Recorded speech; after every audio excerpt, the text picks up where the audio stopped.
अस्सलाम वालेकुम रहमतुल्लाह।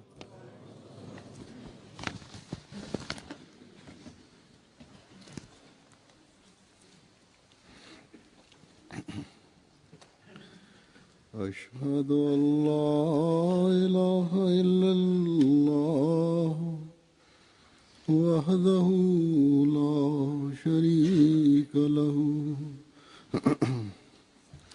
وأشهد أن محمدا عبده ورسوله أما بعد فأعوذ بالله من الشيطان الرجيم بسم الله الرحمن الرحيم الحمد لله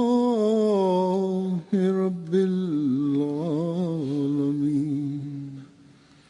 الرحمن الرحيم مالك يوم الدين إياك نعبد وإياك نستعين اهدنا الصراط المستقيم صراط الذين أنعمت عليهم غير المغضوب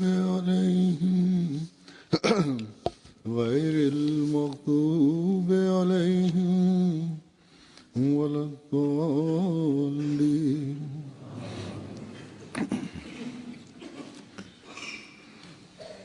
इस वक्त मैंने आपके सामने पेश करने के लिए सहाबा हज़रत मसीह मौद अलैहिस्सलाम இப்போது நான் உங்கள் முன்னால் ஹஜ்ரத் மஸீஹ் மவ்ஊத் அலைஹிஸ்ஸலாம் அவர்களது சஹாபாக்களின் அவருடைய அறிவிப்புகளிலிருந்து அவர்கள் கண்ட ஆன்மீக கனவுகள், கஷ்பு காட்சிகள் தொடர்பான அறிவிப்புகளை உங்கள் முன்னால் வைக்கின்றேன். முதலாவது அறிவிப்பு ஹஜ்ரத் முகமது ஃபாதில் சாஹிப் உடையதாகும். அவர்கள் கூறுகின்றார்கள், இது இதற்கு முன்னர் அவர் கூறிய அறிவிப்புகளின் ஒரு தொடராகும். இவர் சிறிது காலத்துக்காக காதியான் வந்திருந்தார். ஹஜ்ரத் மஸீஹ் மவ்ஊத் அலைஹிஸ்ஸலாம் அவர்களின் நட்பில் இருந்தார். பிறகு இவர் கூறுகின்றார், 5-6 நாட்களுக்கு பிறகு நான் விடை பெற்று காதியானிலிருந்து திரும்ப வந்தேன். வீட்டிற்கு திரும்பி வந்து என்னுடைய பகுதியில் நான் தப்லீக் செய்ய ஆரம்பித்தேன். முதலாவதாக என்னுடைய ஆசிரியரிடம் தப்லீகிற்காக சென்றேன். இரவில் அவருக்கும் அவருடைய நண்பரான மியா லாலுதீன் சாஹிப் அவர்களுக்கும் தப்லீக் செய்தேன். இரவில் நான் தொழுதுவிட்டு படுத்த போது கனவில் ஹஜ்ரத் மஸீஹ் மவ்ஊத் அலைஹிஸ்ஸலாம் அவர்கள் வந்தார்கள். அவரது இடுப்பில் ஒரு பெல்ட் கட்டப்பட்டிருந்தது. மிகவும் சுறுசுறுப்புடன் அவர்கள் வந்து என்னுடைய வலது கையை பற்றி பிடித்தவாறு என்னை வேகமாக எங்கோ அழைத்து சென்றார்கள். இறுதியில் மதீனாவில் ஹஜ்ரத் ரசூலே கரீம் ஸல்லல்லாஹு அலைஹி வஸல்லம் அவர்களுடைய வீட்டிற்கு அருகில் என்னை கொண்டு சென்றார்கள். வீட்டிற்கு முன்னால் நான் நின்றேன். பிறகு கூறுகின்றார், கனவில் எனக்கு அதற்கு பிறகு ஹஜ்ரத் மஸீஹ் மவ்ஊத் அலைஹிஸ்ஸலாம் அவர்கள் தென்படவில்லை. அது பூசப்படாத வீடாக இருந்தது.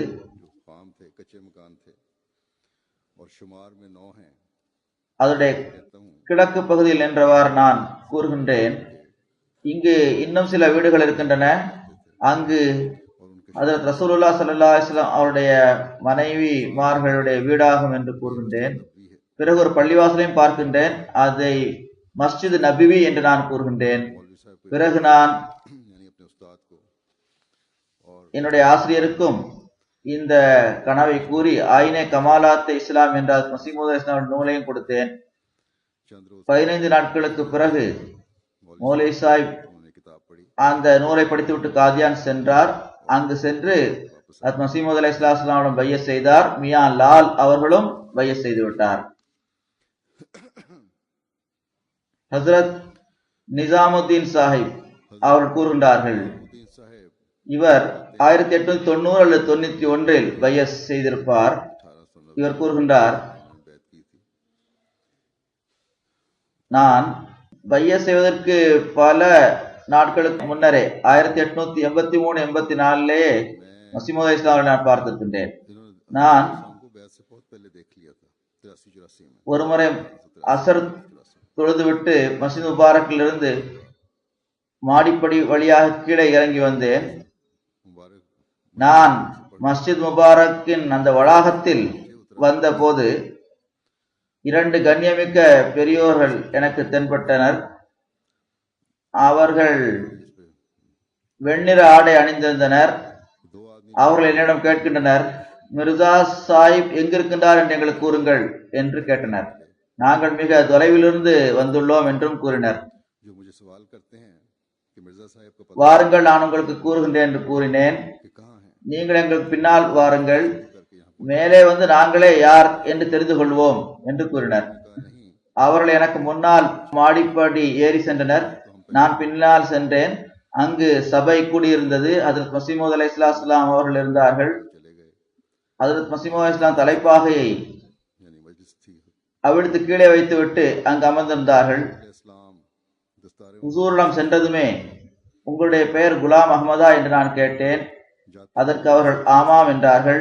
பிறகு को जाते ही पूछा நீங்கள் மசீமௌத் என்று வாதம் செய்துள்ளீர்களா என்றும் கேட்டேன். ஹுசூர் அவர்கள் इस्लाम ने फरमाया हाँ। फिर उसने कहा ஆம், நான் அவ்வாறு வாதம் செய்துள்ளேன் என்றார்கள்.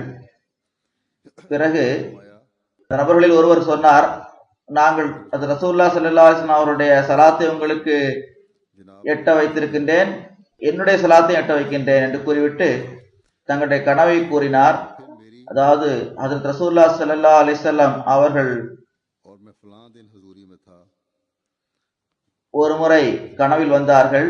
तब ஹஜ்ரத் மசீமூத் அலைஹிஸ்ஸலாம் அவருடைய வலது தோளில் கை வைத்தவாறு ரசூலுல்லாஹி ஸல்லல்லாஹு அலைஹி வஸல்லம் அவர்கள் கூறினார்கள், ஹாதா மசீஹ், இவரே மசீஹ், இவரிடம் பையத் செய்யுங்கள், என்னுடைய சலாத்தை இவர் கெட்ட வையுங்கள் என்று கூறினார்கள். की அப்போது என்னுடைய உள்ளம் और उस நடுங்கியது. அதாவது இந்த அறிவிப்பை அறிவிக்கின்ற கூறுகின்றார், दाएं कंधे पर था, यानी हज़रत मसीह अलैहिस्सलाम के। அப்போது எனது உள்ளம் நடுங்கியது. हज़रत सल्लल्लाहु अलैहि वसल्लम ने फरमाया நான் அழுது மஸ்ஜித் அக்ஸாவில் துஆ செய்தேன். इनकी बैत करो। அல்லாவின் அருளால் நான் அல்லாஹ்வுக்கு அர்ப்பணமாகின்றேன். அவன் விரைவாக कहते हैं तब எனது எஜமானின் துஆவை கேட்டு இந்த எளிய करने वाले हैं ना हज़रत निज़ामुद्दीन साहब, ये अब आगे இந்த ஒன்றுமற்ற நிலையில் இருக்கின்ற இந்த பாவியை அவன் உயர்த்தினான். நான் அதற்கு பிறகு கண்ட பல்வேறு கனவுகளை अल्लाह के எழுத முடியாது. अल्लाह ताला के कुर्बान ஒரே ஒரு கனவை மட்டும் நான் கூறுகின்றேன். எனக்கு பையத் எவ்வாறு கிடைத்தது என்பதை பற்றி இந்த எளியவன் கூறுகின்றேன். गुनाहगार को उठाया है। இதன் மூலமாகத்தான் இந்த எளியவனுக்கு பையத் செய்யக்கூடிய தௌஃபீக் கிடைத்தது. அந்த சம்பவத்தை மட்டும் நான் எழுதுகின்றேன் கூறுகின்றார்கள். तमाम ख्वाबों கனவில் நான் பார்த்தேன், मैदान कागज की जरूरत है। बहुत ஒரு நதி है कि इंतहा कोई नहीं கிழக்கிலிருந்து மேற்கின் பக்கம் जिसमें मेरे जैसे சென்று கொண்டிருக்கின்றது. 1 மைல் தூரம் இருக்கும். தண்ணீர் மிகவும் சுத்தமானதாக இருந்தது. सियासी गुनाहगार को शर्फ बैत அதாவது ஒருவர் கவிதையில் கூறினார், जिसका दर्द எவ்வாறு ஒருவரது பார்க்கும் பார்வை தெளிவாக இருக்குமோ அல்லது சுத்தமான உள்ளம் இருக்குமோ அதுபோன்று அந்த தண்ணீரும் சுத்தமாக இருந்தது என்று கூறுகின்றார். की चौड़ाई तकरीबन 1 मील की हो। ஆக அந்த தண்ணீர் ஓடிக்கொண்டிருந்தது. सफा இறைவனை பற்றிய நினைவில் இருக்கக்கூடிய ஒருவரை போன்ற தூய உள்ளம் கொண்டவரை போன்ற அந்த தண்ணீரும் இருந்தது. बीना அதாவது அதில் எவ்விதமான அபாயமும் இல்லை. நான் அந்த நீரில் மிகவும் ஆனந்தமாக குளிக்கின்றேன். மௌலவி அப்துல்லா காஷ்மீரி जैसे साफ दिल என்பவர், அவர் அதுவரை அகமதியாகாமல் இருந்தார். अल्लाह की पाक सोच அவர் மிக தொலைவிலிருந்து உரத்த குரலில், முன்ஷி ஜி, பாபுஜி, நீங்கள் குளித்துக் கொண்டிருக்கின்றீர்களா என்று கேட்டார். உங்களுடைய இதயம் எங்கு இருக்கிறதோ அங்கு பாருங்கள், அது முற்றிலும் காய்ந்து இருக்கிறது, அங்கு தண்ணீரே படவில்லையே என்று கூறினார். जो मौलवी அதாவது நான் குளித்துக் கொண்டிருந்த போது குரல் வந்தது. தண்ணீர் நீந்தி கொண்டிருந்த போது கூட நான் மீண்டும் மீண்டும் தண்ணீரில் குதித்து பார்த்தேன். ஆனால் என்னுடைய அந்த இதயம் இருக்கக்கூடிய அந்த பகுதி ஈரமில்லாமல் காய்ந்திருந்தது. பிறகு கிழக்கு பக்கம் என்னை பார்க்கும்படி அப்துல்லா கூறினார். நான் அங்கு பார்த்தபோது ஒரு மிகப்பெரிய பாலம் இருந்தது. அந்த பாலத்திற்கு மேல் மிர்சா சாஹிபுடைய வீடு இருந்தது. நான் அந்த பக்கம் செல்ல மாட்டேன் என்று கூறினேன். என்றால் அங்கு மிர்சாவுடைய வீடு இருக்கு என்று கூறினேன். பிறகு மௌலை அப்துல்லா கூறினார், சென்றுதான் பாருங்களேன் என்று கூறினேன். நான் செல்ல மாட்டேன் என்று கூறினேன். மௌலை அப்துல்லா சாஹிப் அவர்கள் அழுதவாறு கூறினார்கள், கண்டிப்பாக செல்ல வேண்டும் என்றார்கள்.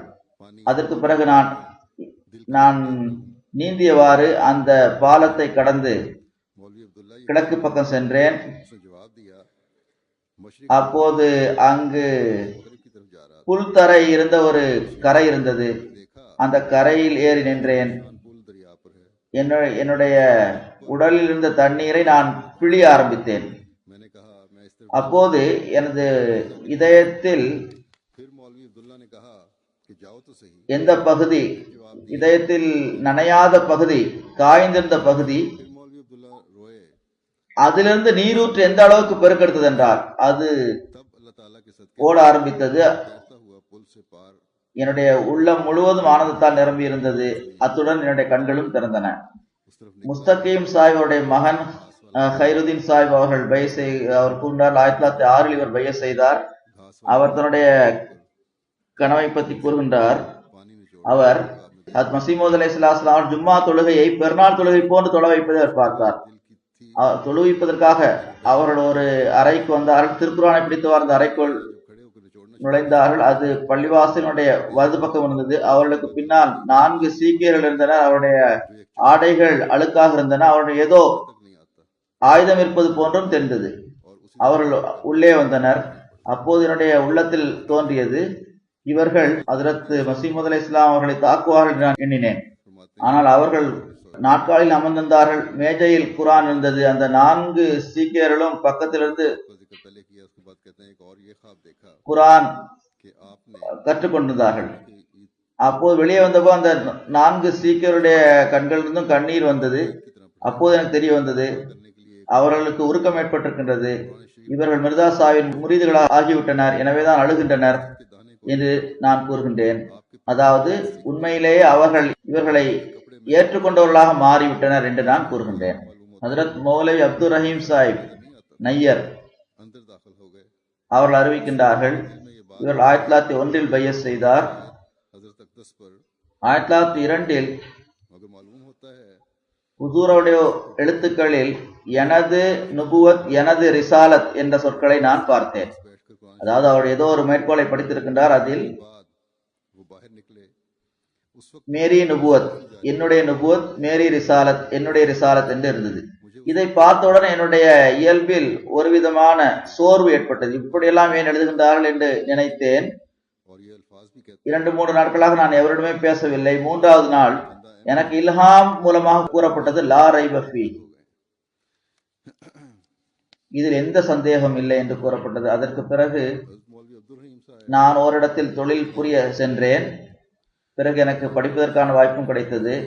இவர் அஹ்மதி ஆவதற்கு முன்னர் இந்த இல்ஹாம் இவர் கிடைத்தது, தொடர்பும் இருந்தது.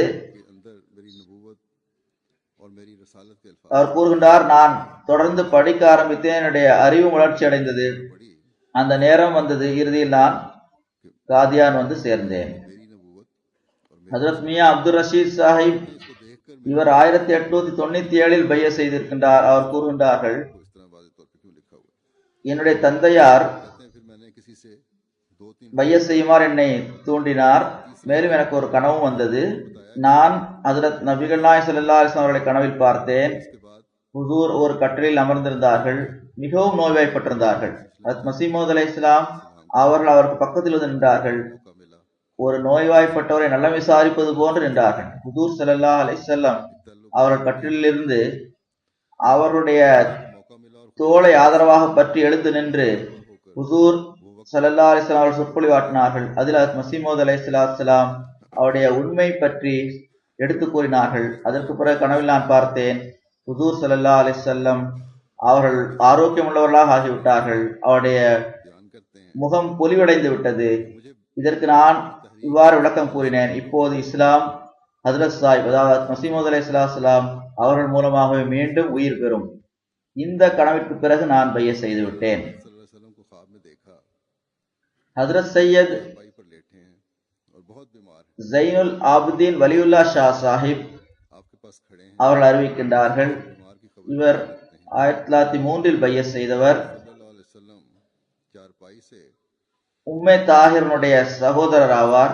எனக்கு 7-8 வயது இருக்கும். बाद इस हालत எனக்கு நன்றாக நினைவு இருக்கிறது, देना शुरू வீட்டில் இந்த விஷயம் பேசப்பட்டு வந்தது. इस्लाम की सदाकत के मुतालिक बयान था और इसके बाद பாருங்கள், 7-8 வயது சிறுவர்களுக்கு கூட वसल्लम तंदुरुस्त हो அல்லாஹ் வழிகாட்டியிருக்கின்றான். மஹதி என்று ஒருவர் வாதம் செய்துள்ளார் என்று பேசப்பட்டது. गाली कि अब इस அவர் இவ்வாறும் கூறியிருக்கின்றார், பஞ்சாபில் மலக்குகள் கருப்பு நிற செடிகளை நடுகின்றனர், जो आचा அதற்கு பிளேக் நோய் என்று விளக்கம் கூறப்பட்டது. அப்போ என் தந்தையார் இன்சார்ஜ் டாக்டராக இருந்தார் மருத்துவமனையில். கனவில் நான் பார்த்தேன், வீட்டில் வந்து ஒருவர் தகவல் கொடுக்கின்றார், உங்களுடைய தாத்தா வருகின்றார் என்று. நான் அவர்களை வரவேற்பதற்காக சென்றேன். மருத்துவமனையின் வளாகத்தில் கிழக்கு பக்கம் நான் பார்த்தேன். எங்களுடைய தாத்தா மாட்டு வண்டியில் வந்து கொண்டிருந்தார். பச்சை நிற தலைப்பாக அணிந்திருந்தார். நிறம் வெள்ளையாகவும் கோதுமை நிறம் கலந்ததாகவும் இருந்தது. தாடியும் வெண்மை நிறையுடையதாக இருந்தது. நான் உங்களுக்கு குர்ஆன் கற்றுக் கொடுக்க வந்திருக்கின்றேன் என்று கூறினார். அந்த நாட்களில் நான் இந்த கனவையும் பார்த்தேன். ரய்யான் இடத்தில் உள்ள பள்ளிவாசலில், அதனுடைய பள்ளிவாசலுடைய கதவில் லா இலாஹ இல்லல்லாஹ் முஹம்மது ரசூலுல்லாஹ் எழுதப்பட்டிருக்கிறது. ஆனால் எனக்கு நினைவிருக்கும் வரை அந்த சொற்கள் மங்கலாக தெரிந்தன. और ये कह रहे हैं कि ये ताउन के पौधे हैं, காலத்தின் இமாம் வந்தார், फैलेगी और ये कि मेरी आमद की भी பள்ளிவாசலில் நுழைகின்றார். இந்த காட்சியை நான் பார்த்தேன். லா இலாஹ இல்லல்லாஹ் முஹம்மது ரசூலுல்லாஹ் எழுதப்பட்டிருந்தாலும் அது மங்கலாக தெரிகிறது. खाने के इंचार्ज பிறகு நான் காட்சியில் பார்த்தேன், ஹஜ்ரத் மஸீஹ் மவ்ஊத் அலைஹிஸ்ஸலாம் அவர்கள் பள்ளிவாசலுக்குள் நுழைகின்றார்கள். ख्वाब देखा कि किसी ने நானும் அவர்களோடு நுழைகின்றேன். कि ना அப்போது பள்ளிவாசலுடைய சஃப்புகள் கோணலாக இருக்கின்றன, அவர்கள் அதை சரியாக்குகின்றார்கள். அந்த காலத்தில் நாங்கள் அகமதிகளாகவில்லை. அந்த காலத்தில் இது பற்றி பேசப்பட்டு வந்தது. முஸ்லிம்கள் அழிந்து விட்டன என்று கூறப்பட்டது. ना जान सो 13ஆம் நூற்றாண்டு இறுதியாகும். இந்த காலத்தில் தான் இமாம் மஹ்தி அலைஹிஸ்ஸலாம் அவர்கள் வருவார்கள். அதற்கு பிறகு ஈசாவும் வருவார் என்று கூறப்பட்டது. அதாவது இது முஸ்லிம்களில் பொதுவாக இருந்து வரும் ஒரு கருத்தாகும். निकला हुआ है, ஈசாவும் மஹ்தியும் இரு வேறு நபர்கள் என்று அவர் நம்புகின்றனர். पढ़ाने के लिए आया हूँ और उन्हीं दिनों में கூறுகின்றார், मैंने ये இது தொடர்பாக பேசப்பட்டு வந்தது. मस्जिद என்னுடைய தாயார் அந்த மஹ்தி ஈசாவுடைய வருகை தொடர்பாக மிக மகிழ்ச்சியோடு கூறி வந்தார்கள். அந்த காலகட்டம் அருகாமையில் இருக்கிறது என்று கூறினார். மேலும் கூறினார், அப்போது சூரிய சந்திர கிரகணங்கள் ஏற்படும், இது மஹ்தியுடைய ஒரு அடையாளமாக, அவருடைய காலத்தின் அடையாளமாக குறிப்பிட்டு கூறப்பட்டிருக்கிறது என்றும் கூறினார்கள். அது நடந்து விட்டது என்றும் அந்த முன்னறிவிப்பு நிறைவேறிவிட்டது என்று கூறினார்கள். ஆக சிறு வயது உள்ளவர்களுக்கு கூட இது போன்று அல்லாஹ் வழிகாட்டி இருக்கின்றான். मैं भी साथ जाता हूँ। ஆக இந்த கனவுகள் பின்னர் நடைபெற இருக்கக்கூடிய சம்பவங்களை சிறியவர்களுக்கும் பெரியவர்களுக்கும் இறைவன் புறமிருந்து கிடைத்த ஒரு தகவலாக அவை இருந்தன. अच्छा था कि ஆக இது விண்ணிலிருந்து கிடைத்த ஒரு தகவலாக இருந்தது. பிறகு இந்த முழு और ये वो जमाना है जिसमें हजरत इमाम मेहदी तशरीफ लाएंगे। அதாவது சையத் டாக்டர் அப்துல் சத்தார் சாஹிபுடைய முழு குடும்பமும் ये आम ஜமாத்தில் இணைந்து அவர்கள் மன தூய்மையில் முன்னேறினர். அதாவது காதி மஹபூப் ஆலம் சாஹிப் இவர் கூறுகின்றார், ஹுசூர் அலைஹிஸ்ஸலாம் அவர்கள் என்னிடம் கூறினார்கள், நீங்கள் ஹாமித் அலியுடன் விருந்தகத்திற்கு செல்லுங்கள், क़यामत का जिक्र बड़ी खुशी से किया करती थी। நான் லுகர் நேரத்தில் உங்களை சந்திப்பேன் என்றார்கள். जिक्र किया பிறகு நான் விருந்தினர் விடுதிக்கு சென்றேன், அங்கு சாப்பிட்டேன், பிறகு ஓய்வெடுத்தேன். லுகர் வாங்க கூறப்பட்டது. ஹாமித் அலி சாஹிப் கூறினார்கள், நீங்கள் முதல் சஃபில் சென்று அமர வேண்டும் என்று கூறினார்கள். அவருடைய வழிகாட்டல் கேட்ப நான் முதல் சஃபில் தொழுகை நேரத்துக்கு முன்னதாகவே வந்து அமர்ந்திருந்தேன். ஹுசூர் வந்ததுடன் தொழுதோம்.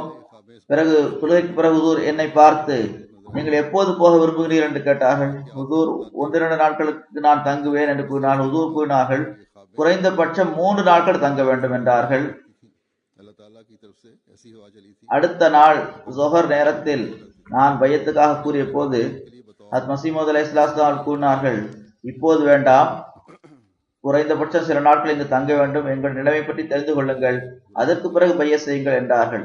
डॉक्टर अब्दुस्तार शाह ஆனால் முதல் இரவிலேயே எனக்கு அந்த விருந்தகத்தில் வைத்து ஒரு வழிகாட்டல் கிடைத்தது. அதாவது பாருங்கள், கைரமதியில் கூறுகின்றார்கள், அல்லது சிலருடைய எண்ணம் இவ்வாறு இருக்கிறது, அதாவது புரியாமலே பலரும் பையத் செய்து விடுகின்றார்கள். மசீமது அலைஹிஸ்ஸலாம் பையத்து செய்ய விரும்புவரிடத்திலெல்லாம் பையத் வாங்குகின்றார்கள் என்று கூறினார்கள். ஆனால் எதுவரை ஒருவருக்கு முழுமையான முறையில் திருப்தி ஏற்படுவதில்லையோ மசீமது அலைஹிஸ்ஸலாம் அவர்கள் பையத்து வாங்குவதில்லை. இவர் கூறுகின்றார், நான் கனவில் பார்த்தேன், விண்ணிலிருந்து ஒரு ஒளி இறங்கியது. அது என்னுடைய ஒரு காதில் நுழைந்து என்னுடைய எல்லா உடலுடைய பகுதியிலும் நுழைந்து விட்டு அடுத்த காது வழியாக வெளியே சென்று மீண்டும் வானத்திற்கு சென்று விட்டது. ஆக சாதாரணமாக செல்லவில்லை, முழு உடலையும் சூழ்ந்து விட்டு முழு உடலில் நுழைந்து விட்டு அது வானத்திற்கு பக்கம் சென்றது. பிறகு அதில் பல்வேறு விதமான நிறங்கள் தெரிய வந்தன. அதில் பச்சை நிறம் இருந்தது, சிவப்பு நிறம் இருந்தது, நீல நிறம் இருந்தது. எத்தனை நிறங்கள் என்றால் அது எண்ண முடியாது. அது ஒரு வானவில் போன்று இருந்தது. அதன் மூலமாக முழு உலகமும் ஒளிமயமானது. அதில் எந்த அளவுக்கு ஆனந்தமும் மகிழ்ச்சியும் எனக்கு ஏற்பட்டது என்றால் அதை நான் சொற்களால் கூற முடியாது. இந்த கனவின் பொருள், வானத்தின் அருகிலிருந்து எனக்கு பெரும் பங்கு கிடைக்கும், எனவே நான் பையத் செய்ய வேண்டும் என்று நான் இந்த கனவிற்கு பொருள் கொடுத்தேன். பிறகு அடுத்த நாள் தொஹர் தொழுகையின் போது நான் பையத் செய்ய வேண்டும் என்று கூறினேன். ஹுசூர் ஏற்றுக்கொள்ளவில்லை, மாறாக 3வது நாளில் பையத் செய்யலாம் என்று கூறினேன். ஹுசூர் எனக்கு நெஞ்சம் திறந்து விட்டது, அல்லாஹ்வுக்காக எனக்கு என்னிடம் பையத் வாங்கல் என்ற 3வது நாள் நான் கூறினேன். பிறகு ஹுசூர் அவர்கள் என்னுடைய கைகளை பற்றியவாறு என்னிடம் பையத் செய்தார்கள். அதற்கு பிறகு நான் லாகூர் திரும்பி வந்தேன். ஹஜ்ரத் முன்ஷி காசி மஹபூப் ஆலம் சாஹிப் அவர்கள் அறிவிக்கின்றார்கள், இவரும் 1897 பையத் செய்தார். இவருடைய அறிவிப்பு தான் முதலில் சொன்னேன். லாகூரில் ஒரு வக்கீல் இருந்தார், அவருடைய பெயர் கரீம் பக்ஷ் ஆகும். அவர் மிகவும் மோசமான ஏச்சு பேச்சுகளை மசீமது அலைஹிஸ்ஸலாம் தொடர்பாக கூறி வந்தார். ஒரு நாள் வாதம் செய்யும் போது மசீஹ் இறந்து விட்டார் என்று யார் கூறியது என்று கேட்டார். நான் அதை நிரூபிக்க முடியும் என்று கூறினேன். அவர் திடீரென்று என்னை அடிக்க ஆரம்பித்து விட்டார். இதன் காரணமாக நான் மயக்கமுற்று கீழே விழுந்தேன். அங்கிருந்து நான் திரும்பி வந்ததும் நான் அடுத்த நாள் இரவு கனவில் பார்த்தேன், ஒரு உடைந்த கட்டிலில் கரீம் பக்ஷ் அவர் அங்கு படுத்துக் கொண்டிருந்தார். அந்த கட்டிலுக்கு கீழே ஒரு குழி இருந்தது, அதில் அவர் விழுந்து விட்டார். சக்தியற்ற நிலைமையில் அவர் இருக்கின்றார். நான் காலையில் இருந்து அவரிடம் சென்றேன். அவரிடம் கூறினேன், எனக்கு கனவில் கூறப்பட்டிருக்கிறது, நீ இழிவடைவா என்று கூறப்பட்டிருக்கிறது என்றேன். கொஞ்ச காலத்திற்கு பிறகு விதவையாக இருந்த அவருடைய மகள் யாரிடமோ ஆகா தொடர்பு கொண்டதன் காரணமாக ஒரு குழந்தை உண்டானது. அந்த குழந்தை பிறப்பதற்கு முன்னரே அந்த குழந்தையை அவர்கள் வயிற்றில் வைத்தே கொல்வதற்கு முயற்சி செய்யப்பட்டது. அதன் காரணமாக மிகவும் வெட்கமடைந்தார். பிறகு நான் அவரிடம் கூறினேன், மிர்சா சாஹிப்பை எதிர்த்ததனுடைய விளைவை நீ கண்டு கொண்டாய் என்றேன். அவர் என்னை மீண்டும் ஏசி பேசிவிட்டு வெட்கமடைந்து உள்ளே சென்றார். அதற்கு பிறகு அவருடைய முகத்தை எனக்கு காட்டவில்லை. ஆக இவ்வளவு நடந்த பிறகும் கூட அவரால் புரிந்து கொள்ள முடியவில்லை. இது போன்ற சம்பவங்கள் இன்று நடைபெறுகின்றன. பாகிஸ்தானிலும் அவ்வாறு நடந்துள்ளது. அவற்றை நான் எடுத்து கூறாததற்கு காரணம் சில காரணங்கள் அதற்கு இருக்கின்றன. அகமதிகளுக்கு எந்த விதமான கஷ்டம் ஏற்படக்கூடாது என்பதற்காக அவற்றை நான் கூறவில்லை. பாகிஸ்தான் இந்த நிலைமையிலும் கூட இவ்வாறு மசீமது அலைஹிஸ்ஸலாம் அவர்களை இழிவான சொற்களில் நினைவு கூறுபவர்களை அல்லாஹ் பழிவாங்குகின்றான். அல்லாஹ் எவ்வாறு அவர்களை இழிவடை செய்தான், எவ்வாறு அவர்களை பிடித்தான் என்ற சம்பவங்கள் இருக்கின்றன. காலம் வரும்போது அதை நான் எடுத்து சொல்வேன். ஆனால் அல்லாஹ்வின் அருளால் அந்த பகுதியில் உள்ள மக்களது ஈமான் இதன் காரணமாக வளர்ச்சி அடைகின்றது. அதாவது குலாம் ரசூல் சாஹிப் ராசிகி அவர்கள் அறிவிக்கின்றார்கள், இவரும் 1897 பையத் செய்தார். மௌலை இமாமுத்தீன் சாஹிப் 1887 இதற்கு அவர் காதியான் சென்றிருந்தார். அவர் எதிர்ப்பு எண்ணங்கள் இருந்தது, ஆனால் பையத் செய்யவில்லை. மாறாக அவர் எதிர்ப்பில் முன்னேறி வந்தார். ஆனா எனக்கு மீண்டும் மீண்டும் கனவு வந்தது. நான் பார்த்தேன் ரசூலுல்லாஹ் ஸல்லல்லாஹு அலைஹி வஸல்லம் அவர்கள் காதியான் வந்திருப்பதை நான் பார்த்தேன். और शर्मिंदा होकर अंदर चला गया। यानी அதன் காரணமாக மௌலவி நிசாமுதீன் சாஹிப் அவர்கள் மீதும் அந்த கனவு நல்ல தாக்கத்தை ஏற்படுத்தியது. பிறகு இருவரும் इस किस्म के 1899 காதியான் சென்று பையத் செய்தோம்.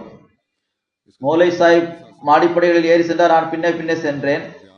கண்ணியமிக்க பெரியவர்களை எதுவும் கொடுக்காம அவங்களை சந்திப்பது சரியில்லை நினைத்தேன். மௌலை சாஹிப் ஹஜ்ரத் சாஹிப் முதலில் சந்தித்தார். மௌலை சாஹிபிடம் ஹஜ்ரத் சாஹிப் கூறினார்கள், உங்களுக்கு பின்னால் இருக்கக்கூடிய சிறுவரை அழையுங்கள் என்று கூறினார்கள். நான் அவர்களிடம் சென்றேன். ஹுசூர் அலைஹிஸ்ஸலாமுடைய மகிமைமிக்க அந்த தோற்றத்தை பார்த்து நான் அழ ஆரம்பித்து விட்டேன். அவர்கள் என்னை தடவி கொடுத்தார்கள், என்னை முதுகில் தடவி கொடுத்தார்கள். ஆனால் நானும் அழுது கொண்டே இருந்தேன். ஏனென்றால் இவருக்கு ஏற்கனவே கனவு வந்திருந்தது. ரசூலுல்லாஹ் ஸல்லல்லாஹு அலைஹி வஸல்லம் அவர்கள் காதியான் வந்திருப்பதாக இவர் ஏற்கனவே கனவில் பார்த்திருந்தார். जब वक्त आएगा तो बयान அதன் காரணமாக ஒரு अल्लाह ताला के फजल से உருக்கம் அவருடைய உள்ளத்தில் இருந்தது. लोगों का ईमान बहरहाल बढ़ता है। ஹஜ்ரத் மௌலானா குலாம் ரசூல் சாஹிப் ராஸிகி அவர்கள் அறிவிக்கின்றார்கள், गुलाम रसूल साहब राजे की बयान करते हैं இவர் 1897ஆம் ஆண்டு கடிதம் மூலம் பையத் செய்தார். 2 வருடங்களுக்கு பிறகு மசீமது இஸ்லாம் அவர்கள் நேரடியாக சந்தித்தார். மௌலை இமாமுத்தீன் சாஹிப் அவர்கள் 1897ஆம் ஆண்டு எனக்கு முன்னரே காதியான் சென்றிருந்தார். ஆனால் எதிர்ப்பு சிந்தனைகளே இருந்து வந்தது. காதியான் சென்றிருந்தார், ஆனால் பையத் செய்யவில்லை. ஆனால் எதிர்ப்பில் அவர் முன்னேறி வந்தார். नहीं की बल्कि ஆனால் எனக்கு மீண்டும் மீண்டும் கனவு வந்தது. நான் பார்த்தேன் ரசூலுல்லாஹ் ஸல்லல்லாஹு அலைஹி வஸல்லம் அவர்கள் காதியான் வந்துள்ளார்கள். कि रसूलुल्लाह सल्लल्लाहु अलैहि वसल्लम कादियान आए हैं। இதை கேட்ட அவர் மீதும் நல்ல தாக்கம் ஏற்பட்டது. மௌலை இமாமுத்தீனும் நானும் சேர்ந்து दोनों ने 1899ஆம் ஆண்டு சென்று பையத் செய்தோம். மஸ்ஜித் முபாரக் வந்ததும் सीढ़ियों மௌலை சாஹிப் முன்னே சென்றார். நான் पीछे பின்னே வந்து கொண்டிருந்தேன். बात सुनी हुई थी, கண்ணியமிக்க பெரியவர்களுக்கு ஏதாவது அன்பளிப்பு கொடுக்க வேண்டும் என்று मैंने पीछे से நான் கேள்விப்பட்டிருந்தேன். ₹1 எடுத்தேன். மௌலை சாஹிப் साहब हजरत साहब से मिला முதலில் ஹஜ்ரத் சாஹிப் சந்தித்தார்கள். कि जो लड़का ஹஜ்ரத் சாஹிப் அவர்கள் உங்களுக்கு பின்னால் இருக்கக்கூடிய சிறுவனை तो हुजूर इस्लाम அழையுங்கள் என்றார்கள்.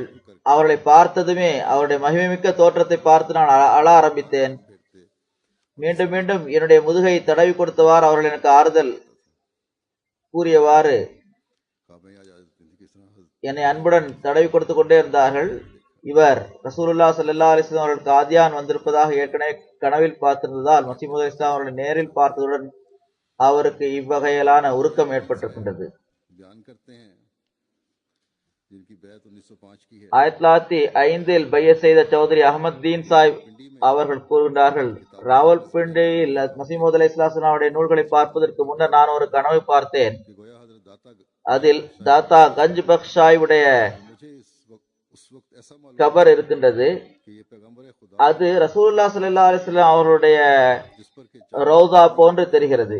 அதில் एक வெள்ளி நிற फूलों का हार தட்டுகளும் இருக்கின்றன. कब्र के ஒரு நபர் अपने दोनों हाथ ஒரு பூமாலை எடுத்து तो उसके हाथ அந்த கபரில் இருக்கின்ற यहाँ तक कि मुझे मालूम हुआ कि जिसमें मुताहर के नीचे उसने वो फूलों का हार ஹஜ்ரத் ரசூலுல்லாஹ் ஸல்லல்லாஹு அலைஹி வஸல்லம் அவருக்கு கீழ் அந்த மாலை வைக்க முயற்சி செய்கின்றார். जिसका नतीजा ये இறுதியில் வைத்தும் விட்டார். कि मदफून அதன் விளைவாக एक 12 साल அதில் அடக்கம் செய்யப்பட்டிருந்த ஒரு 12 வயது சிறுவன் पहले उन्होंने मुझसे வெளியே வந்தான். उस लड़के की முதலில் அவன் என்னைத்தான் சந்தித்தான். की थी। அந்த சிறுவனுடைய வடிவம் மிர்சா சாஹிபுடைய வடிவம் போன்று இருந்தது. அப்போது खुदा सल्लल्लाहु अलैहि वसल्लम ரசூலுல்லாஹ் ஸல்லல்லாஹு அலைஹி வஸல்லம் किस तरह दुनिया में जिंदा हो அவர்கள் இறைவனுடைய வாக்குறுதிக்கு மாறாக எவ்வாறு மீண்டும் உயிர் பெற்று வர முடியும் என்று நான் நினைத்தேன். उस वक्त ये भी ख्याल आया कि मिर्जा साहब அப்போது இந்த எண்ணம் வந்தது, மிர்சா சாஹிப் தன்னை तो ये वही ரசூலுல்லாஹ் ஸல்லல்லாஹு அலைஹி வஸல்லம் அவருடைய பிரதிபிம்பமாக வந்த ஒருவராகத்தான் கூறுகின்றார். ஆக இது அந்த கனவின் விளக்கம்தான் என்று எனக்கு புரிய வந்தது. कुछ असर இதன் மூலமாக மிர்சா சாஹிபுடைய சதாக்கத் எனக்கு புரிய வந்தது, உண்மை புரிய வந்தது. அதன் விளைவாக நான் பையத் செய்தேன் என்று கூறுகின்றார். गुलाम हसन साहब ஹஜ்ரத் மெஹர் குலாம் ஹுசைன் சாஹிப் அவர் அறிவிக்கின்றார்கள், ने जिनकी बैत இவர் 1898 அல்லது 99 பையத் செய்தவர். देखा பையத்துக்கு ஒரு வருடம் முன்னால் भी थे நான் சக்டாலவியாக இருந்தேன். அதற்கு பிறகு அஹ்லே ஹதீஸில் ஆக மாறினேன். எங்களுடைய மெஹலாவில் ஒரு அகமதி வந்தார். நாங்கள் அவரை பள்ளிவாசலில் தொழுவதிலிருந்தும் தண்ணீர் கொடுப்பதிலிருந்தும் கிணற்றில் தண்ணீர் எடுப்பதிலிருந்தும் தடுத்திருந்தோம். இஸ்லாத்தை விட்டு அவர் வெளியேறிய என்று கூறி வந்தோம். நான் கனவில் பார்த்தேன் मगरिब की तरफ अमेरिकन पादरियों की एक कोठी எங்களுடைய मैंने देखी கிணற்றின் की तरफ एक रास्ते கிழக்கு பக்கத்தில் रास्ते में அமெரிக்க பாதிரிகளின் ஒரு उसने एक पतंग उड़ाई है। கோட்டை இருந்தது. मैं उस आदमी की तरफ भी देख रहा हूँ और उस நான் ஒரு மனிதரை பார்த்தேன். आदमी को भी அவர் பட்டமிட்டு கொண்டிருந்தார். देख रहा हूँ और उस आदमी को भी इस दो आदमी இன்னொரு நபரையும் பார்த்தேன். இருவரை மாறி மாறி பார்த்து கொண்டிருந்தேன். के इस कोठी में அப்போது நான் பார்த்தேன் அந்த கோட்டையில் उस पे ஒரு बैठा बांसुरी बजा रहा है। சிம்மாசனம் வைக்கப்பட்டது. அதில் ஒரு அழகான சிறுவர் அமர்ந்திருந்தார். அந்த சிம்மாசனம் காற்றில் ஆடிக்கொண்டிருந்தது. की तरफ उड़ाया यहाँ அந்த முதியவர் அந்த பட்டத்தை அந்த சிறுவனின் தலையின் மீது விட்டார். அந்த பட்டம் பட்டதுமே அந்த சிறுவனுடைய தலை पहले लड़के கருப்பாக மாறியது. பிறகு அது புகையாக மாறியது. के पतंग को कोई नुकसान न पहुंचा। फिर मैंने मौलवी ஆனால் அந்த பட்டத்துக்கு எந்த விதமான இழப்பும் ஏற்படவில்லை. आप सुनाई நான் कहा कि ये यूं ही ख्याल மௌலை ஃபைதுதீன் சாஹிப் அவரிடம் வந்து இந்த கனவை கூறினேன். जिक्र करते हैं இது வெறும் கற்பனை தான், விட்டுவிடுங்கள் என்று அவர் கூறினார். कि हम दोनों भाई அடுத்த கனவை அவர் கூறுகின்றார், நான் கனவில் பார்த்தேன், लोगों की थी। நாங்கள் இரு சகோதரர்கள் பஜாருக்கு செல்கின்றோம்.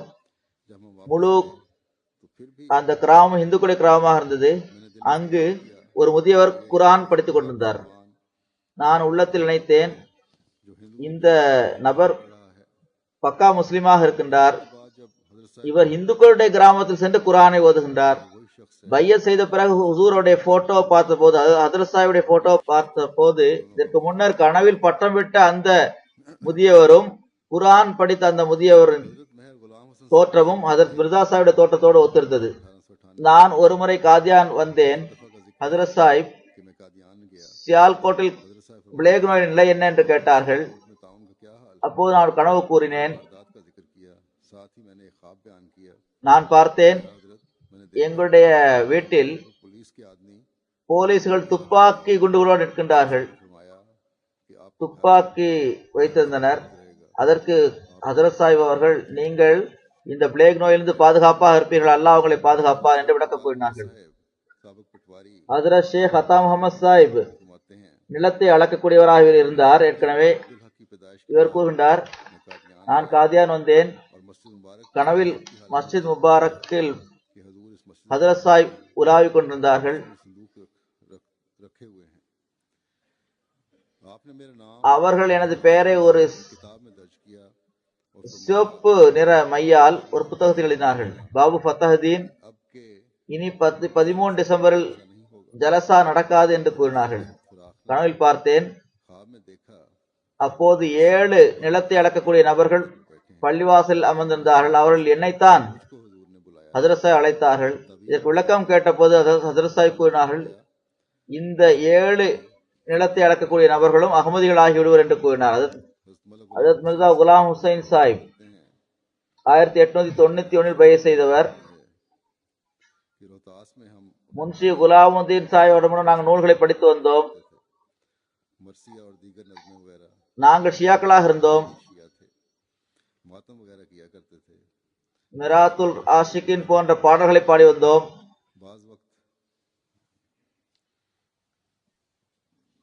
फुकरा சில நேரங்களில் वक्त फुकरा इमाम गजाली ஃபக்கீர்மார்கள், பிறகு இமாம் கசாலி அவர்களுடைய एक दिन कहने लगे சிராஜு சாலிகின் नफा போன்ற நூல்களை படித்து வந்தோம். ऐसी तहरीर लिखने वाला आज पैदा அந்த நூலை படித்த பிறகு இப்படிப்பட்ட ஒரு நபர் இன்று நமக்கு கிடைத்தால் 400 மைல் அப்பால் சென்று அவரை சந்திக்க வேண்டி வந்தால் சந்திப்போம் என்று கூறினேன். यहाँ से तो காதியானிலிருந்து தௌசீஹ் மராம் ஃபத்த இஸ்லாம் என்ற 2 நூல்கள் எனக்கு கிடைத்தன. दोनों रसाले वहां पहुंच गए। ये इश्तिहार பாபா குத்துபுத்தீன் மலியர் கோட்லாவிலிருந்து இதை கொண்டு வந்திருந்தார். लाए थे। அவரு கனவு வந்திருந்தது. उनको एक நான் சியால்கோட் சென்றிருக்கின்றேன். அங்கு ஹதரத் சாஹிபை சென்று சந்தித்தேன். वहाँ हजरत साहब से जाकर मिला हूँ। அவர் செல்வதற்கு முடிவெடுத்தார். जाने का अज़्म कर लिया கனவில் और जिस तरह ख्वाब में लिबास ஹுசூரை और हुजूर का निकलना देखा था, அவர் பார்த்தது போன்று பார்த்தார். ये किताबें साथ लाया। குலாபுதீன் சாஹிப் சந்தித்தார். गुलाबुद्दीन साहब से நூல்களை படித்துட்டு கூறினார், किताबें देख நான் என்னுடைய மகளிடம் செல்ல வேண்டும். நீங்கள் 2 நாட்களுக்குள்ள இந்த நூல்களை படித்துவிட்டு எனக்கு தந்து விடுங்கள் என்று கூறினார். उधार किताबें ஏனென்றால் நான் பயணத்தில் செல்ல வேண்டி இருக்கின்றது என்று கூறினார். 2-3 दिन हैं, आप ये किताबें देख लें। वो रसाले मुंशी साहब முன்ஷி சாஹிப் எங்களை அதுக்கு அந்த நூல்களை படித்து காட்டினார். कि ये तहरीर शेख अतार और ஷேக் கத்தார், बहुत बढ़ चढ़ இமாம் கசாலி ஆகியோரை விட இந்த எழுத்துக்கள் மிகவும் मुस्लिम किताबें पढ़ी தாக்கத்தை ஏற்படுத்தக்கூடியவை என்று கூறினார். तहरीर तो उनसे बहुत அவர்களை விட மிக உயர்வான எழுத்துக்கள் என்று கூறினார். इश्तिहार हुजूर அப்போது பையத் பற்றிய பிரசுரத்தை ஹதரத் சாஹிப் வெளியிட்டிருந்தார்கள். ये रिवायत करने वाले और मुंशी गुलाब நானும் முன்ஷி और मियां குலாபுதீன் சாஹிப், तीनों ने उसी वक्त बैत மௌலே அத்தா முகமது சாஹிப் ஆகியோர் பையத் செய்தோம். 1991 இது 1891 நடந்ததாகும். वो रसाले सुना அவர் அந்த பத்திரிகையை படித்து காட்டிய பிறகு, हमारा वादा था உங்களுடைய कि इस वक्त का इस किस्म இந்த மாதிரி ஒரு நபர் கிடைத்தால் की चाहे 400 மைலுக்கு அப்பால் சென்றாலும் நாங்கள் செல்வோம் என்று கூறியிருந்தீர்கள். பையத்து நாங்கள் और जल्द செய்து விட்டோம். ஜல்சால்னா 1892வது ஜல்சால்னா வர இருக்கிறது. பிரசுரம் வெளியிடப்பட்டிருக்கிறது. जलसा भी देख நாம் ஜலசா பார்க்க செல்வோம் என்று கூட்டினேன், कर लिया அழைத்தேன். जगह 3 பேரும் சென்றோம். 6 मील के फासले पर दुकान की है நாளை மறுநாள் செல்வோம் என்று முடிவெடுக்கப்பட்டது. हुआ फैसला कि परसों चले ஆனால் நாங்கள் வருவதற்கு முன்னரே அந்த மக்கள் சென்று விட்டனர். लेकिन वो लोग मेरे आने से पहले चल पड़े அதாவது கரையலான்ற ஒரு ஸ்டேஷனில் அவர்கள் சென்று விட்டனர். स्टेशन तक रियाला वाले அறிவிப்பர் கூறுகின்றார், स्टेशन पे वो चले गए मैं कहते हैं रिवायत करने वाले कि मैं जेल से सवार हो गया கரையலாவுக்கு சென்று நாங்கள் மூவரும் तीनों कट्टे ஒன்றாக சென்றோம். ஒரு இடத்தில் ஒட்டி சாப்பிட்டோம். மக்கள் கூறினர் 6 மணிக்கு ட்ரெயின் இருக்கிறது என்று गाड़ी 6 बजे கூறினார்கள். அதற்கு பிறகு நாங்கள் पहुंचे हमने अजायब घर மிருக காட்சி சாலை சென்று பார்த்தோம். शाम को स्टेशन पर இரவு 11:30 மணிக்கு பட்டாலா வந்து சேர்ந்தோம். 11 बजे पहुंचे ஒரு தங்கு விடுதியில் தங்கினோம். एक सराय में पहुंचे அங்கு எந்த கட்டிலும் இல்லாமல் இருந்தது. भी कोई न थी वहाँ और गंद पड़ा हुआ था அங்கு இருக்க மனம் இல்லை. दिल नहीं चाहा ஒரு பள்ளிவாசலுக்கு சென்றோம். नहीं पहुंचे பள்ளிவாசலில் தங்கினோம். रात को आराम किया இறைவனுடைய வல்லமை பாருங்கள். அந்த பள்ளிவாசல் மௌலை முகமது ஹுசைன் பட்டாலி அவர் தொழ வைக்கின்ற பள்ளியாக இருந்தது. सुबह नमाज சுபு தொழுகைக்கு பிறகு மௌலை முகமது ஹுசைன் பட்டாலி அவர் கூறினார், நீங்கள் எங்கிருந்து வந்திருக்கின்றீர்கள், நீங்கள் இந்த விருந்தினர்கள் எங்கிருந்து வந்திருக்கின்றார்கள் என்று கேட்டார்கள். से कहा குலாபுதீன் சாஹிப் நாங்கள் கூறினோம், நீங்கள் நல்ல கல்வி கற்றவர், நீங்கள் அவரிடம் பேசுங்கள் என்றோம். बात करें நாங்கள் ரோஹ்தாஸ் रोहतास जिला जेलम से आए हैं ஜிஹிலம் ஜில்லாவிலிருந்து வந்திருக்கின்றோம் என்று கூறினோம். ரோஹ்தாஸ் என்ற இடத்தில் வந்து கூறினோம். நீங்க எங்க போகிறீங்கன்னு கேட்டார் அவர். முன்ஷி சாஹிப் கூறினார், நாங்கள் காதியான் செல்கின்றோம் என்று கூறினார். मौलवी साहब அங்கு என்ன பணி என்று கேட்டார்கள். काम है முன்ஷி சாஹிப் கூறினார், மிர்சா சாஹிப் அவர்கள் வாதம் செய்துள்ளார், दावा किया है ஜலசா பற்றியும் அறிவித்திருக்கின்றார். ऐलान किया है ஒரு விஷயம் बोले कि एक बात சொல்லாமல் விட்டுவிட்டேன் என்று அவர் கூறுகின்றார். रोहतास முன்ஷி சாஹிப்களுக்கு இந்த ने सुनाए பத்திரிகையை तेली ने இந்த நூல்களை படித்து காட்டிய போது, कहा है कि मसीह मर गया है और मैं आने वाला मसीह हूँ மசீஹ் இறந்து விட்டார், पहली बात नहीं है நானே இப்போதைய மசீஹ் என்று சாதாரணமாக ஒருவரால் கூற முடியாது. அவர் கூறுவோர் சாதாரண மனிதராக இருக்க முடியாது என்று அல்லாஹ் தத்தா சாஹிப் கூறியிருந்தார்கள். हो रही थी மௌலை முகமது ஹுசைன் பட்டாலவி அவர் கூறினார், अकल मारी हुई है மிர்சா நல்லவராக இருந்தால் நான் அவரை ஏற்றுக்கொண்டிருப்பேனே, सही होता நான் அவரிடம் பைய செய்திருப்பேனே, मैं ना बैत कर நீங்கள் திரும்பி செல்லுங்கள் என்றார். कहने लगा நான் மிர்சா சாஹிப் நல்ல தெரியும், அவர் புதிய ஒரு கடை திறந்திருக்காரு, அதெல்லாம் போய், खोली हुई எனவே நீங்கள் விட்டு விடுங்கள், जो चलेगी नहीं வீணாக பைசாவை வீணாக்காதீர்கள் என்று கூறினார். पता जानेगा उनके पास என்னுடைய நண்பர்கள் அமைதியாக இருந்து விட்டனர். बात सुन के நான் கூறினேன், मैंने कहा நாங்க ஏற்கனவே செலவழிக்க வேண்டியதை செலவழித்து விட்டோம், वो तो खर्च हो இப்போது கண்டிப்பாக நாங்கள் காதியான் செல்வோம் என்றார். देख कर वापस आएंगे அதுக்கு பிறகு அவர் எங்களுக்கு சாப்பிடுவதற்கு ரொட்டி கொடுத்தார். அதை சாப்பிட்டு நாங்கள் காதியான் சென்றோம். जलसा शुरू था 25-30 பேர்கள் தான் இருந்தார்கள். மாநாடு நடந்தது. एक तख्त पोश था சில சஃப்புகள் தான் தொழுகைக்கு மக்கள் நின்றார்கள். दौर खुल के आ गए हमने खा लिए डॉक्टर अब्दुल हकीम साहब बिस्तरे और जगह दिए டாக்டர் அப்துல் ஹக்கீம் சாஹிப் அவர்கள் எங்களுக்கு படுப்பதற்குரிய ஏற்பாட்டை செய்தார்கள். सुबह की सवेरे खाना खाकर 10 बजे காலை 10 மணிக்கு ஜலசாவில் கலந்து கொண்டோம். ஹஜரத் சாஹிப் வந்தார்கள். हजूर का ஹுசூர் ரோமி தொப்பி ஒன்று வைத்திருந்தார்கள். और टोपी அது தலைப்பாகை வழியாக தெரிந்தது. हजूर जब तक हुजूर हुए तो मैंने साथियों को कहा கூறினார்கள், ऐसी नौरानी ஹுசூருடைய அந்த முகத்தை பார்த்ததுமே अगर मौलवी मोहम्मद हुसैन की नाम- बात कर जाते முகமது ஹுசைன் சாஹிப் பட்டாளவியுடைய சொற்களை கேட்டிருந்தால் இப்படிப்பட்ட ஒளிமயமான முகத்தை நம்மால் ஒருபோது பார்த்திருக்க முடியாமல் போயிருக்கும், साहब அந்த பாக்கியம் நமக்கு கிடைக்காமல் போயிருக்கும் என்று கூறினேன். हज़रत मसीह मौला इस्लाम की ज़ियारत का हाल बयान करते हुए फरमाते हैं बैत 1905 1905 ஒரு பையத் செய்தார். में फरमाया कि अल्लाह ताला ने அல்லாஹ் என்னை மசீமௌதாக அனுப்பியிருக்கின்றான். और फरमाया कि जो लोग अपनी कम इल्मी की वजह से நான் யாரு என்னை பற்றி சரியான முடிவுக்கு வர முடியவில்லை, அவர் அதிகமாக 5 வேளை தொழுகையில் ஓதப்படக்கூடிய அந்த துவாவை, அதாவது இஹ்தின சிராத்துல் முஸ்தகீம் சிராத்துல் லதீன் அன்அம்த அலைஹிம் என்ற துவாவை ஓத வேண்டும். चलते फिरते उठते उठते बैठते செல்லும் போதும் வரும்போதும் போகும்போதும் உட்காரும் போதும் से ज्यादा 40 குறைந்தபட்சம் 40 நாட்கள் வரையாவது ஓதி வர வேண்டும் என்று கூறினார்கள். நான் அப்போதே அந்த துவாவை ஓத ஆரம்பித்தேன். எனக்கு ஒரு வாரத்துக்கு கடந்திருக்கும். நான் பார்த்தேன், मैंने देखा कि हामिद மஹல்லாவுடைய பள்ளிவாசலில் के मोहल्ला की ஹஜ்ரத் மசீமது இஸ்லாம் வந்திருக்கின்றார்கள். आप बता रहे हैं நான் ஹஜ்ரத் சாஹிபை அவர்களை சந்திப்பதற்காக கையை நீட்டுகின்றேன். ஒரு கண் தெரியாத மூலவி என்னை தடுத்தார். மறுபக்கம் சென்று சந்திக்க ஆரம்பித்தேன். அங்கும் அவர் தடுத்தார். मुझको रोका மூன்றாவது முசாஃபா செய்ய விரும்பினேன், மூன்றாவது முறையாக. அப்போதும் அவர் தடுத்தார். அப்போது எனக்கு கோபம் ஏற்பட்டது. நான் அவரை அடித்தேன். उसने मुझको फिर रोका ஹஜ்ரத் சாஹிப் गुस्सा आ गया அவ்வாறு செய்யாதீர்கள், நீங்கள் கோபம் அடையாதீர்கள் என்று கூறினார்கள். हजरत साहब ने फरमाया कि नहीं गुस्सा न करो मारो नहीं ஹுசூர், आपका जिक्र फरमाया நான் ஹுசூரிடம் முசாஃபா செய்ய விரும்புகின்றேன், இந்த மனிதர் என்னை தடுக்கிறார் என்று கூறினேன். இந்த கனவு கண்ட பிறகு इतने में எனது கண் விழித்தேன். மீர் காசிம் அலி சாஹிப், மௌலை மஹபூப் ஆலம் சாஹிப் मौलवी महबूब अहमद साहब मिस्त्री ஆகியோருடன் இந்த கனவை கூறினேன். के सामने மீர் சாஹிப் கூறினார்கள், இதை எழுதுங்கள் என்றார்கள். मीर साहब ने कहा कि इसे लिख दो நான் இந்த கனவை ஹுசூர் அவர்களுக்கு பைய செய்துக்குரிய வழியாக ஆக்கிக் கொள்வேன் என்று की खिदमत எழுதி கொடுக்க தயாராக இருக்கின்றேன் என்று எழுதுமாறு கூறினார். दिया मौलवी महबूब अहमद साहब जो गैर अहमदी थे उन्होंने कहा कि तुमको अपने वालिद का मिजाज அவர்கள் ஒரு நொடி பொழுது கூட இனி உங்களை உங்களுடைய உறவினர்கள் உங்கள் வீட்டில் வைக்க மாட்டார்கள் मैंने कहा मुझे उनकी कोई परवाह नहीं என்று கூறினார். मैंने बैत मंजूर कर ली மசீமது இஸ்லாம் அவர்கள் எனக்கு எழுதினார்கள், बैत कबूल உங்களுடைய பையத்தை நான் ஏற்றுக்கொள்கின்றேன். की गालियों का ஆனால் न तोड़े ஏச்சு பேச்சுகளோட ஒரு பெரிய மலையே உங்களுக்கு வந்தாலும் கூட அதை நீங்கள் தாங்கிக் கொள்ள வேண்டும் என்று கூறினார்கள். जो बयान किए हैं அல்லாஹ் இந்த பெரியவருடைய சந்ததிகளிலும் கூட इन बुजुर्गों அவர்கள் பற்றுடன் ஜமாத்தோடு இணைந்திருக்கக்கூடிய தௌஃபீக்கு வழங்குவானாக. இந்த சம்பவங்கள் அவர்களுக்கு நல்ல பாடத்தை வழங்கட்டும்.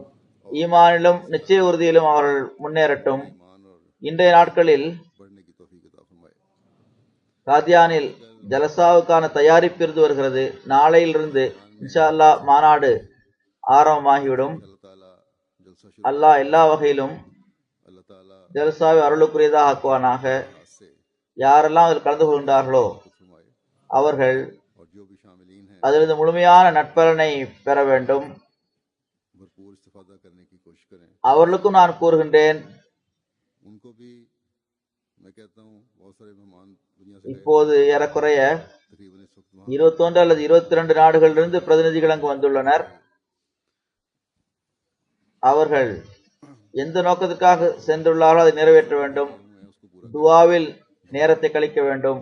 அந்த புனித இடங்களில் மசீமது அலைஹிஸ்ஸலாம் அவர்கள் துவா செய்த புனித இடங்களில் दुआएं की हैं சந்தர்ப்பம் கிடைத்தால் அவர்களும் துவா செய்ய வேண்டும்.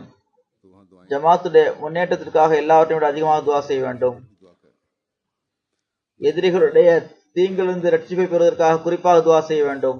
இந்த துவாக்கள் ये மிகவும் முக்கியத்துவம் வாய்ந்தவையாகும். எல்லாவற்றையும் விட மிகவும் முக்கியத்துவம் வாய்ந்தவையாகும். இவ்வாறு முஸ்லிம் உம்மத்திற்காகவும் துவா செய்யுங்கள். के लिए भी दुआएं करें அல்லாஹு தாலா அவர்களையும் நேரான வழியில் நடத்துவானாக, அவர்களுக்கு வழிகாட்டுவானாக, அவர்களுக்கும் फरमाए காலத்தின் இமாமை ஏற்றுக்கொள்ளக்கூடிய தௌஃபீக்கை வழங்குவானாக. मानने की तौफीक अता फरमाए இவ்வாறு இன்றைய நாட்களில் முஸ்லிம் நாடுகளுடைய நிலைமை மிகவும் மோசமாக இருக்கிறது. குறிப்பாக மத்திய கிழக்கு நாடுகளில், के ममालिक के और शाम के खास குறிப்பாக அதிலும் சிரியாவில் वहाँ के அங்குள்ள அகமதிகள் எழுதுகின்றார்கள், நிலைமை மிகவும் மோசமாக இருக்கிறது. அதை வெளியில் உள்ளவர்களால் கணித்து கூட பார்க்க முடியாது. के लिए भी खास எனவே குறிப்பாக இந்த நாடுகளுக்காக துவா செய்யுங்கள். अमूमी तौर पर तमाम ஒட்டுமொத்தமாக எல்லோருக்காகவும் குறிப்பாக அகமதிகளுக்காகவும் துவா செய்யுங்கள். அல்லாஹ் தாலா எல்லா வகையிலும் எல்லா தீங்கிலிருந்தும் எல்லா துன்பங்களிலிருந்தும் அவர்களை பாதுகாப்பானாக. அல்லாஹ் தாலா அரசாங்கத்தில் உள்ள உயர் அதிகாரிகளுக்கும் அறிவு வழங்குவானாக, பொதுமக்களுக்கும் அறிவு வழங்குவானாக. हुकूमत के அவர்கள் ஒருவருக்கொருவர் சண்டை போட்டுக் கொண்டிருக்கின்றனர். और अवाम को भी जो சண்டை போடாமல் इसमें लड़ रहे हैं एक दूसरे से ஒருவருக்கொருவர் புரியும் தன்மையுடன் அவர்கள் நடந்து கொள்ள வேண்டும். बजाय சமாதான நிலவ வேண்டும். मुसालियत से अफाम व तफहीम से இதன் காரணமாக தீவிரவாதத்தை விரும்புகின்றவர்களும் இஸ்லாத்தின் எதிரிகளும் இருவரும் பலன் பெற முயற்சி செய்கின்றனர். நாளுக்கு நாள் நிலைமை மோசமாகிக் கொண்டே செல்கிறது. उठाने की कोशिश कर रहे அல்லாஹ் தாலா இந்த இரு பிரிவினர்களையும் அழித்து விடுவானாக. हैं चले जा रहे हैं अल्लाह ताला அதன் மூலமாக இஸ்லாத்தை கரைபடிந்ததாக ஆக்குவதற்கு இவர்கள் செய்யும் முயற்சிகளை இவர்களுக்கு தோல்வி ஏற்படட்டும். ताकि इस्लाम அல்லது இஸ்லாத்தின் பெயரால் அல்லது இஸ்லாத்தின் மீது அனுதாபம் கொண்ட நிலையில் இவர்கள் செய்கின்ற தவறான इस्लाम के नाम पर முயற்சிகளில் இவர்களுக்கு தோல்வி கிடைக்க வேண்டும். ஜமாத் அஹ்மதியா உலகிற்கு எடுத்து காட்டுகின்ற இஸ்லாத்தின் அழகிய முகம் மக்களுக்கு தென்பட வேண்டும். அல்லாஹு தாலா நம்முடைய எண்ணத்திற்கும் நம்முடைய எண்ணத்திலும் நம்முடைய முயற்சியிலும் பரக்கத்தை வழங்குவானாக. முழு உலகத்தையும் அது நபிகள் நாயகம் ஸல்லல்லாஹு அலைஹி வஸல்லம் அவர்களது கொடியின் கீழ் கொண்டு வருவானாக. எனவே மாநாட்டு நாட்களில் குறிப்பாக அங்குள்ள மக்கள் அவர்கள் இந்த துவாக்களை செய்து வர வேண்டும். இதை கண்முன்னிறுத்தி செயல்பட வேண்டும். இதை தவிர ஜும்மாக்கு பிறகு நான் 3 ஜனாசா தொழ வைக்க இருக்கின்றேன். முதலாவது ஜனாசா ப்ரொஃபசர் பஷீர் அஹமத் சௌத்ரி சாஹிப், சௌத்ரி சிராஜுதீன் சாஹிப் லாகூருடைய மகனாவார். 2 நவம்பரில் சிறிது காலம் நோய்வாய்ப்பட்டு 68 வயதில் இவர் வஃபாத்தாகிவிட்டார். இன்னா லில்லாஹி வ இன்னா இலைஹி ராஜிஊன். 2010ஆம் ஆண்டு 28 மே ஜாருதிக்கர் லாகூரில் நடந்த சம்பவத்தில் பல குண்டுகள் இவர் மீது பட்டன. இவருடைய வலது கால் முற்றிலும் பாதிக்கப்பட்டு விட்டது.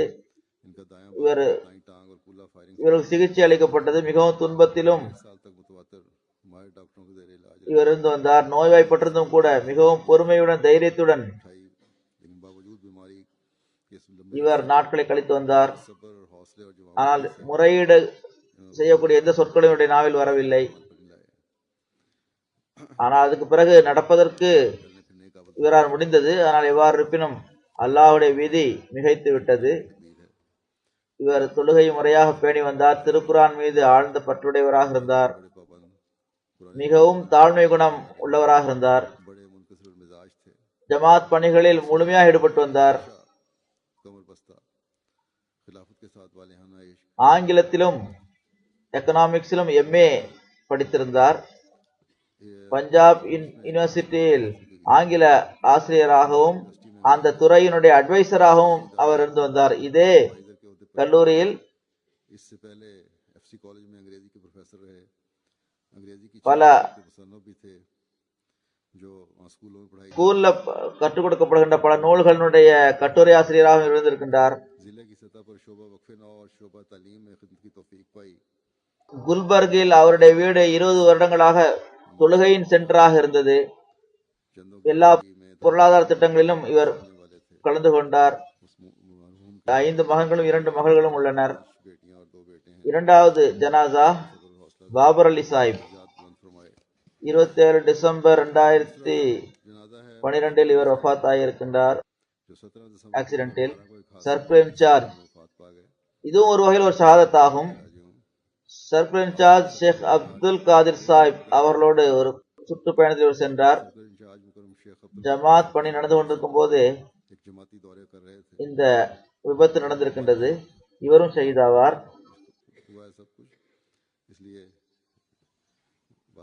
சுற்றுப்பயணத்தை முடித்துக் கொண்டு 7 மணிக்கு திரும்பி வந்த போது பனிப்பொழிவு காரணமாக ஒரு ட்ரக் மீது இவருடைய மோட்டார் சைக்கிள் மோதியது.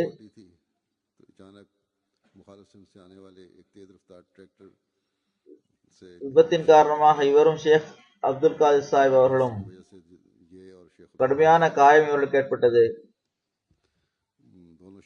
மக்கள் போலீசுக்கு தகவல் கொடுத்தனர். அது மக்கள் குடிபெயராத இடமாக இருந்தது. ரொம்ப நேரம் கழிச்சு தான் போலீசுக்கு தகவல் கொடுக்கப்பட்டது.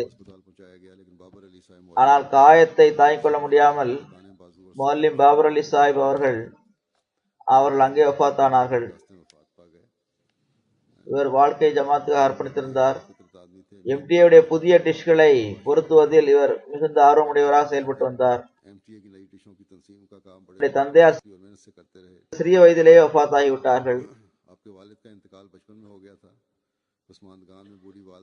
ஒரு முதிய வயதுள்ள தாயார் உள்ளார். அல்லாஹ் அவருக்கு பொறுமை வழங்குவானாக. பெஸ்மபுரா காதியானில் இவர் நல்லடக்கம் செய்யப்பட்டார். இவர் வசியத் செய்தவராவார். மூன்றாவது ஜனாசா ருபீனா நுஸ்ரத் ஜஃபர் சாஹிபுடையதாகும். மிர்சா ஜஃபர் அஹமத் சாஹிப் ஷஹீத் லாகூரினுடைய மனைவியாவார். 3 டிசம்பர் அன்று இவர் வஃபாத் ஆகியிருக்கின்றார். 2 வருடங்களாக கேன்சர் நோயில் இவர் 2 साल कैंसर இருந்தார். பிறகு வஃபாத் ஆகிவிட்டார். இன்னா லில்லாஹி வ இன்னா இலைஹி ராஜிஊன். लह राजू 28 மே அன்று ஜாரு ஜிக்ருல் வைத்து இவருடைய शोहर को கணவர் ஷஹீதான போது இவர் மிகவும் பொறுமையுடனும் தைரியத்துடனும் இந்த துக்கத்தை சகித்துக் கொண்டார். அவருடைய மையத்து கொண்டு வரப்பட்ட போது கூட அவருடைய நாவில் ஷஹாதத்துக்காக யாரும் அழக்கூடாது என்ற சொற்களே இருந்தன. शहादत पर ना रोए, हर एक को रोने वाले को मना அல்லாஹ்வுடைய திருப்தியில் திருப்தி அடைய வேண்டும் என்ற சொற்களை கூறி வந்தார். கண்களிலிருந்து கண்ணீர் வந்து கொண்டிருந்தது. तो जारी थे, लेकिन मरहुमा ஆனால் முழுமையான தைரியத்துடன் செயல்படக்கூடியவராக அவர் இருந்தார். सब घर वालों को तसल्ली दी, हौसला दिलाया। தனது தந்தையாருடன் இவர் ये சிராலியோனில் இருந்து வந்தார். ऐसा नहीं है। திருமணத்துக்கு பிறகு 1988 जापान ஜப்பான் சென்றார். के शोहर जी उनके साथ அங்க டோக்கியோவுடைய லெஜினா சதர் மற்றும் जमाती खिदमत இஸ்லாமிஷா செக்ரட்டரியாகவும் कई तबलीगी இருந்து வந்தார். இவர் பொருளாதார திட்டங்களில் பங்கு கொள்பவர். தன்னுடைய நகைகளை अपने ஜமாத்திற்கு வழங்கி வந்தார். को पेश कर दिया करती थी। ஜப்பானிலிருந்து 2004 ஆண்டு திரும்பி வந்தார். फिर यहाँ पाकिस्तान பாகிஸ்தானில் மிக நீண்ட காலமாக इनको இவருக்கு லெஜினாவில் खिदमत की लजना ஒரு தொண்டு செய்யக்கூடிய வாய்ப்பு கிடைத்தது. नायब सेक्रेटरी तहरीक जदीद की आदत नूर थी और सदर हल्का बहरिया தஹரீக் ஜதீதுடைய நாயிப் செக்ரட்டரியாக இருந்தார். கிலாஃபத்துடன் ஆழ்ந்த பற்று இருந்தது. खुतबात को குத்பாக்களை எம்டிஏவில் கேட்டு அதனுடைய பாயிண்ட்ஸ் குறிப்பெடுப்பார். मुख्तलिफ मौकों पर பிறகு பல்வேறு சந்தர்ப்பங்களில் அதை எடுத்து சொல்வார். इतना लंबा अरसा की तकलीफ है, उसमें बड़ा नाहिद இவ்வளவு நீண்ட கால துன்பத்திலும் அவர் மிகவும் பொறுமையுடன் தைரியத்திலும் சகித்துக் கொண்டார். जुबान पर नहीं முறையீடு தொடர்பான எந்த சொற்களும் அவருடைய நாவில் வரவில்லை. आया। कोई छोटा सा छोटा तोहफा भी मिलता था इनको भी रकम की सूरत में, எந்த ஒரு சின்ன அன்பளிப்பு கிடைத்தாலும் ரொக்க பணமாக கிடைக்கக்கூடிய அந்த அன்பளிப்பிலிருந்து உடனடியாக சந்தாவை செலுத்தி விடுவார். இவருடைய சிறிய சகோதரர் थे कि चंदा அங்குள்ள செக்ரட்டரிமாராக இருந்தார். அவர் ஒரு மாதத்தில் முழுவதும் तो कहते थे जब कोई आमद हो उसे भी चंदा देना है। ஒரு முறை சந்தா செலுத்தி வாருங்கள் மொத்தமாக என்று கூறினார். மொத்தமாக செலுத்துங்கள் என்று கூறியதற்கு அவர் இல்லை, எப்போதெல்லாம் எனக்கு பணம் கிடைக்கிறதோ உடனடியாக சந்தா கொடுத்து விடுவேன். ஏனென்றால் नहीं थी लेकिन அல்லாஹ்வுடைய விஷயத்தில் நான் में थी अल्लाह ताला எந்த விதமான கால தாமதத்தையும் விரும்புவதில்லை என்று கூறி வந்தார். थी इनकी। அல்லாஹ் தாலா இவருடைய தரஜா உயர்த்துவானாக. இவருக்கு எந்த சந்ததியும் இல்லை.